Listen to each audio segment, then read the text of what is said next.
Governor نجم الدین ایوب کافی عمر ہونے تک شادی سے انکار کرتا رہا۔ ایک دن اس کے بھائی اسد الدین شیر کوہ نے اس سے کہا، بھائی تم شادی کیوں نہیں کرتے؟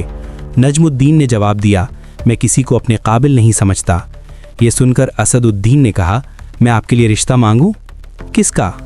ملک شاہ بن سلطان محمد بن ملک شاہ سلجوقی کی بیٹی کا یا وزیر الملک کی بیٹی کا؟ یہ سن کر نجم الدین بولا، وہ میرے لائق نہیں۔ اسد الدین ڈھک سے رہ گیا۔ پھر کون آپ کے لائق ہوگی؟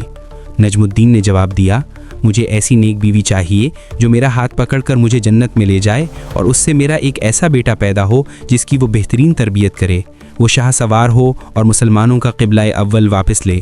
اسد الدین کو نجم الدین کی بات پسند نہ آئی اور اس نے کہا، ایسی لڑکی آپ کو کہاں ملے گی؟ نجم الدین نے جواب دیا، نیت میں خلوص ہو تو اللہ نصیب کرے گا۔ یہ سن کر اسد الدین خاموشی سے اسے تکنے لگا۔ ایک دن نجم الدین مسجد میں تقرید کے ایک شیخ کے پاس بیٹھے ہوئے تھے۔ ایک لڑکی آئی اور پردے کے پیچھے سے ہی شیخ کو آواز دی۔ شیخ نے لڑکی سے بات کرنے کے لیے نجم الدین سے معذرت کی۔ نجم الدین سنتا رہا کہ شیخ لڑکی سے کیا کہہ رہا ہے۔ شیخ نے لڑکی سے کہا، تم نے اس لڑکے کا رشتہ مسترد کیوں کر دیا جس کو میں نے بھیجا تھا؟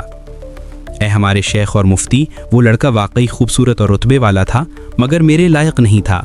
شیخ حیرت سے بولا، کیا مطلب؟ تم کیا چاہتی ہو؟ شیخ، مجھے ایک ایسا لڑکا چاہیے جو میرا ہاتھ پکڑ کر مجھے جنت میں لے جائے اور اس سے مجھے اللہ ایک ایسا بیٹا دے جو شاہ سوار ہو اور مسلمانوں کا قبلہ اول واپس لے۔ نجم الدین حیران رہ گیا کیونکہ جو وہ سوچتا تھا وہی یہ لڑکی بھی سوچتی تھی۔ نجم الدین جس نے حکمرانوں اور وزیروں کی بیٹیوں کے رشتے ٹکرائے تھے، شیخ سے کہا، اس لڑکی سے میری شادی کروا دیں، یہ محلے کے سب سے فقیر گھرانے کی لڑکی ہے۔ یہ سن کر نجم الدین نے کہا، میں یہی چاہتا ہوں۔